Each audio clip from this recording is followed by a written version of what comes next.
কলকাতা মানে ঐতিহ্য, কলকাতা মানে হেরিটেজ। অনাদির প্রসিদ্ধ মোগলাই পরোটা, আর তার প্রাণকেন্দ্র হলো ধর্মতলা। এই সেন্ট্রাল কলকাতায় বেশ কয়েকটা দ্রষ্টব্য জিনিস রয়েছে, তোমরা চাইলে ঘুরে দেখে নিতে পারো একদিনের মধ্যে।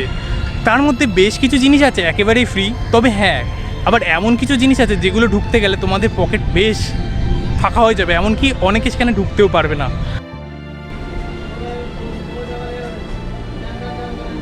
তো চলো, প্রথমে আমি রয়েছি, দেখতে পাচ্ছ শহীদ মিনার বা মনুমেন্টের সামনে। এখান থেকে ভিডিওটা স্টার্ট করছি। Welcome back to another blog. আমি শানু, তোমরা দেখছো দুরন্ত শানু। জয় গুরু। আজকের ভিডিওটা স্টার্ট হোক এসপ্ল্যানেড মেট্রোর গেট নাম্বার 1 থেকে। এসপ্ল্যানেডের 1 নম্বর গেট থেকে বেরিয়ে ঘড়িবাড়ি বা ক্লক বিল্ডিং যেটা আছে সেটা দেখতে দেখতে ট্রাফিক সিগন্যাল দেখে রাস্তা পেরিয়ে আমি চলে এলাম মনুমেন্টের রাস্তার দিকে। মজার ব্যাপার হলো, আজকে আমরা যেটাকে শহীদ মিনার হিসেবে চিনি সেটি কিন্তু পূর্বে একজন ব্রিটিশ জেনারেলের নামে তৈরি করা হয়েছিল বা তার স্মৃতিতে তৈরি করা হয়েছিল বলা ভালো। এটি 1828 খ্রিস্টাব্দে ব্রিটিশ ইস্ট ইন্ডিয়া কোম্পানির কমান্ডার মেজর জেনারেল ডেভিড অক্টারলোনির স্মৃতিতে তৈরি করা হয়েছিল। বর্তমানে কলকাতায় অনেক উঁচু উঁচু বিল্ডিং তৈরি হলেও এটি কিন্তু সেই সময় সব থেকে উঁচু স্তম্ভ বা মিনার ছিল বলা যেতে পারে।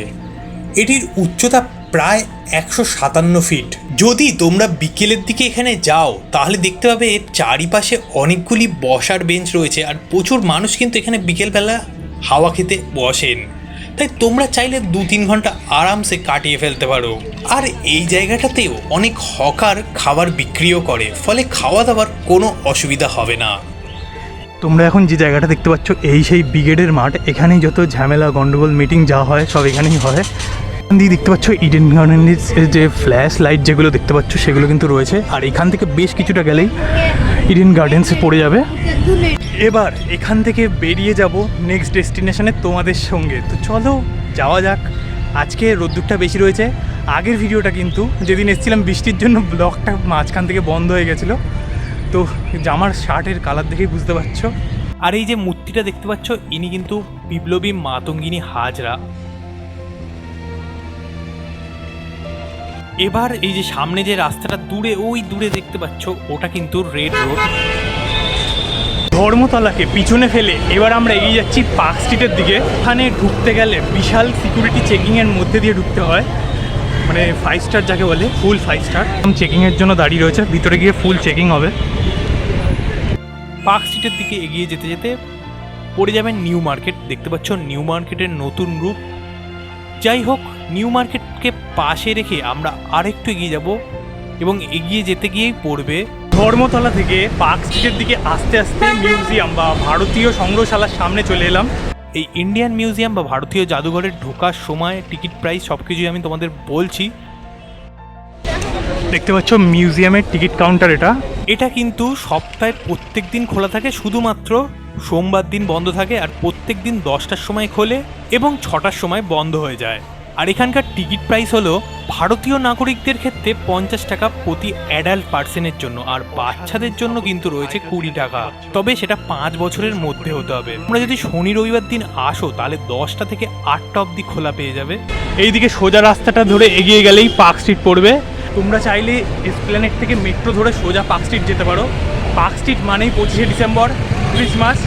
আর আমারও চ্যানেলে কিন্তু ক্রিসমাসের একটা ভিডিও রয়েছে, তোমরা চাইলে আমি আই বাটনে দিয়ে দেবো বা ডিসক্রিপশান বক্সে দিয়ে দেবো, চাইলে দেখে নিতে পারো।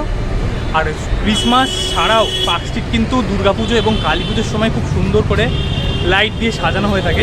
অনেক ঘোরাঘুরির সাথে সাথে আমাদের তো পেট পুজোরও দরকার, আর পেট পুজোর জন্য কিন্তু আমি তোমাদের আবারও নিয়ে চলে আসছি ধর্মতলার চৌমাথার মোড়ে। হ্যাঁ, ধর্মতলার চৌমাথার মোড়ে অনাদির কেবিন কিন্তু 100 বছরেরও পুরনো আর খুব প্রসিদ্ধ একটা মোগলাই পরোটার দোকান। হয়তো অন্যান্য দোকানের থেকে আহামরি কিছু না হলেও তোমরা একবার ট্রাই করে দেখতে পারো। আমি কিন্তু এর আগে খেয়েছিলাম, খারাপ লাগেনি। একেবারেই কলকাতা কর্পোরেশনের একদম সাইডে এখানটা দেখতে পাচ্ছ KFCর খুব সুন্দর একটা রেস্টুরেন্ট রয়েছে। রাস্তার ওই পারে যে বাড়িটা দেখছো ওটাও কিন্তু রানী রাসমণিরই বাড়ি, আর ওই বাড়িতেও কিন্তু দুর্গাপুজো হয়ে থাকে। এসএন ব্যানার্জি রোড সোজা ধর্মতলার দিকে চলে যাচ্ছে। এখান থেকে আমরা ডান দিকে ঘুরে যাব, ডান দিকে ঘুরলেই দেখতে পাবো রানী রাসমণির বাড়ি বা ভবন। এক সময় এখানে খুব ধুমধাম করে দুর্গাপুজো হলেও এমনকি পূর্বে ইস্ট ইন্ডিয়া কোম্পানির সব বড় বড় অফিসার সহ বিদ্যাসাগর এবং বিভিন্ন জ্ঞানীগুণী ব্যক্তির পায়ের ধুলো দুর্গাপুজোর সময় পড়েছিল। বর্তমান দিনে সেই জাঁকজমক না থাকলেও নিয়ম নীতি মেনে প্রতি বছর কিন্তু এখানে দুর্গাপুজো হয়ে থাকে। আর দুর্গাপুজোর সময় কিন্তু সর্বসাধারণের জন্য এই বাড়ির দরজা খোলা থাকে। আমি এখন রয়েছি এসএন ব্যানার্জি রোডের ঠিক টেকনিক্যাল কলেজ যেটা আছে তার একেবারে সামনে। আর এই কলেজটার এখানেই প্রত্যেক বছর কালী পুজোর সময় দশ মহাবিদ্যার বা মা দুর্গার যে 10টা রূপ সেই রূপের কিন্তু এখানে পুজো হয়। আর তোমরা যারা চেনো না তারা কিন্তু এবার থেকে এসে এখানে দেখতে পাবে। আর আমার আগের বছরে এখানে যে দশ মহাবিদ্যা বা পুজোর যে থিম প্রতি বছর একই থাকে, সেটা আমি এসেছিলাম, তোমাদের তুলেও ধরেছি। লিঙ্ক আমি উপরে দিয়ে দেবো বা ডেসক্রিপশান বক্সে দিয়ে দেবো, দেখে নিতে পারো। এই গলিটা ধরে একটুখানি এগিয়ে গেলেই তোমরা দেখতে পাবে বিদ্রোহী কবির লেখক নজরুল ইসলাম। এখানেই কিন্তু তিনি তার বিদ্রোহী কবিতাটি লিখেছিলেন। আর তোমরা যদি তার সম্পর্কে ডিটেলসে জানতে চাও তাহলে আমি আমার ফ্যাক্ট চ্যানেলের লিঙ্ক তোমাদের ডেসক্রিপশন বক্সে দিয়ে দেবো, চাইলে গিয়ে দেখে নিতে পারো। এছাড়াও কলকাতা জুড়ে প্রচুর বা ধর্মতলার চারপাশে প্রচুর হেরিটেজ বিল্ডিং দেখতে পাবে তোমরা।